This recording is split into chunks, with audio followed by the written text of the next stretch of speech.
క్షవరం అయ్యాకనైనా వివరం రావాలి అంటారు పెద్దలు. బోరుగడ్డకు ఈ విషయంలో లౌక్యం లేదేమో కానీ శ్రీరెడ్డికి మాత్రం వివరం వచ్చేసింది. వైసీపీ అధికారంలో ఉండగా జగన్ అండ చూసుకుని నోటి దూలతో రెచ్చిపోయిన శ్రీరెడ్డి పవన్ కళ్యాణ్కు, లోకేష్కు కొద్ది రోజుల క్రితం సారీ కూడా చెప్పేసింది. గత 5 ఏళ్లు సోషల్ మీడియా వేదికగా ఇష్టం వచ్చినట్లు పోస్టింగ్లు పెట్టి ఇప్పుడు సానుభూతి కోసం డ్రామాలు మొదలు పెట్టేసింది శ్రీరెడ్డి. మీడియాకు సారీ చెబుతూ ఒక లెటర్ రిలీజ్ చేసింది.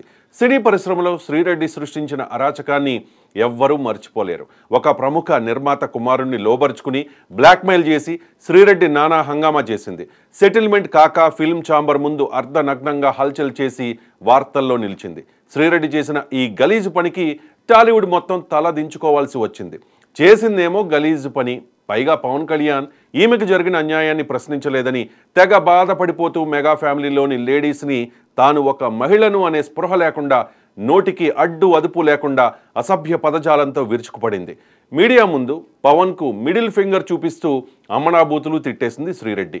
పవన్ కళ్యాణ్ అన్నందుకు నా చెప్పు తీసి కొట్టుకుంటున్నా. ఈరోజు ఒక అమ్మాయి నేనే అవమానించుకుంటున్నాను, నన్ను క్షమించండి. పవన్ కళ్యాణ్ మెగా ఫ్యామిలీ జోలికి వచ్చినందుకు అప్పట్లో శ్రీరెడ్డి ఎక్కడ కనిపిస్తే అక్కడ చావగొట్టడానికి మెగా ఫ్యాన్స్ రెడీ అయిపోయారు. కానీ చిరంజీవి, పవన్ కళ్యాణ్లు సంయమనం పాటించమని చెప్పడంతో అందరూ సైలెంట్ అయిపోయారు. మంచితనాన్ని చేతకానితనం అనుకున్న శ్రీరెడ్డి మరింత రెచ్చిపోయింది. రాజకీయాలకు దూరంగా ఉన్న చిరంజీవిని నోటికొచ్చినట్టు బూతులు తిట్టింది. మెగా బ్రదర్ నాగబాబును స్నేక్ బాబు అంటూ హద్దు మీరి మాట్లాడింది. నిహారిక డైవర్స్ వ్యవహారాన్ని ఎద్దేవా చేస్తూ వీడియోస్ రిలీజ్ చేసింది. ఇక పవన్ కళ్యాణ్ గురించి మాట్లాడేటప్పుడు శ్రీరెడ్డికి పూనకం వచ్చేసేది.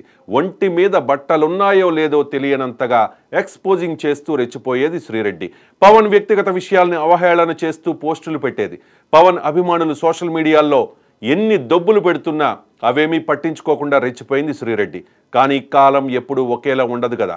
కర్మ ఫలితం ఎవరైనా అనుభవించాల్సిందే. జగన్ అధపాతాళానికి పడిపోయిన తర్వాత శ్రీరెడ్డి క్రమంగా తన స్వరం మారుస్తూ వచ్చింది. ఇన్నాళ్ళు ఏ పార్టీ దగ్గర డబ్బులు దొబ్బి పవన్ను, మెగా ఫ్యామిలీని టార్గెట్ చేసిందో ఆ పార్టీకే సలహాలు ఇవ్వడం మొదలుపెట్టేసింది శ్రీరెడ్డి. ఏ ఎండకు ఆ గొడుగు పట్టడం అంటే ఇదే కదా. ఇక వైసీపీ అధికారంలో ఉండగా రెచ్చిపోయి పిచ్చి పోస్టులు పెట్టిన ఒక్కొక్కరి తాటా తీయడం ఇప్పుడు మొదలుపెట్టిన తర్వాత శ్రీరెడ్డి స్వరంలో మరింత మార్పు వచ్చింది. ఇన్నాళ్ళు ఏ నాయకుల మీద, ఏ వ్యక్తుల మీద నోటికి అడ్డు అదుపు లేకుండా రెచ్చిపోయిందో వారికే సారీ చెప్పడం మొదలుపెట్టేసింది. ఆడదాన్ని అనే స్పృహ లేకుండా ఆడవాళ్లపైనే పచ్చిబూతులతో విరుచుకుపడ్డ శ్రీరెడ్డి ఇప్పుడు వారికి కూడా సారీ చెబుతోంది.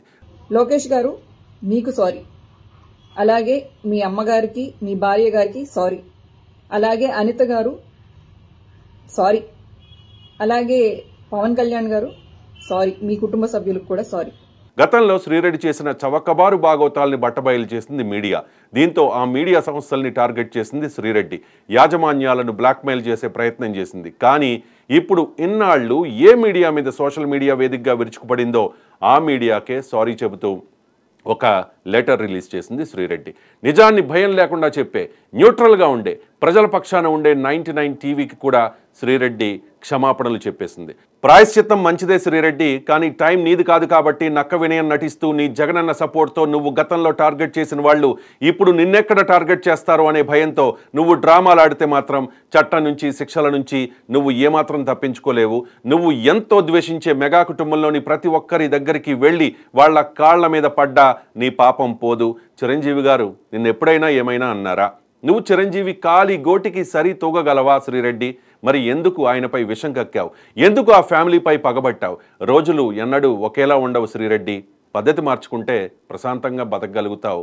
రేపు మళ్ళీ మీ జగనన్న అధికారంలోకి వస్తే అప్పుడు రెచ్చిపోదాం. అప్పటిదాకా కాస్త వినయం నటిద్దాం అనుకుంటే ఆ దేవుడు కూడా నిన్ను క్షమించడు.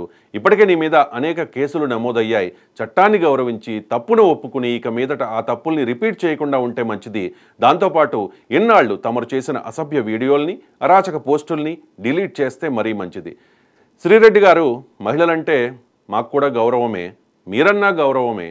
కానీ సంఘంలో సామాజిక స్పృహతో గౌరవప్రదంగా బతుకుతోన్న వ్యక్తుల్ని టార్గెట్ చేసి వారిని రోడ్డుకు ఈడుద్దామనుకున్న మీ అనైతిక చవకబారు అరాచక తత్వాన్ని గమనించిన వారికి, మీ అసభ్య పోస్టులతో ఇబ్బంది పడ్డ కోట్లాది మంది మెగా అభిమానులకు మిమ్మల్ని గారు, అండి అని నేను పిలిస్తే ఖచ్చితంగా నచ్చదు. కాబట్టి నువ్వు, నిన్ను అనాల్సి వచ్చింది.